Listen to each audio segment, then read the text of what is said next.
Finally, Teresa, how do you see parents as partners in this? Is there research to suggest that including parents can make a real big difference?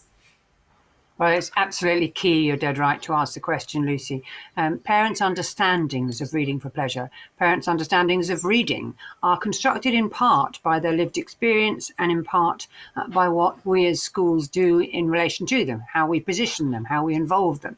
So the more they're seen as partners of the enterprise, not told what to do, but invited to widen their own understanding of what counts as reading, as we widen the children's, invited to join us on the journey of fostering choice-led the habit of reading in childhood, the more that they'll be able to position to support their young people.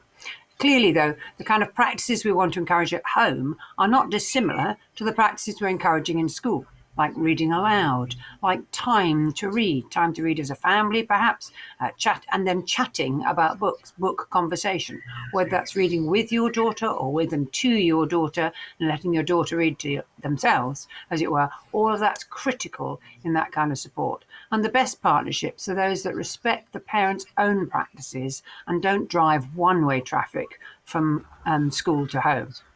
So I think, yes, you're absolutely right. Parents make an enormous difference. There are multiple research studies right across the country and abroad that show that. But those that show it show where the partnership is strong. Parents are invited in to observe and participate, but they're also invited in as readers, not as parents who ought to do, if you see where I'm coming from. Many schools find that building a community and creating a rich reading ethos takes time, obviously, and it's perhaps best to develop that community within the school, within classrooms, and then across the school to start with, and then reach out to the parent body to involve them more fully. When the real rich community, when the vibrant buzz and engaged readers are already evident in the school,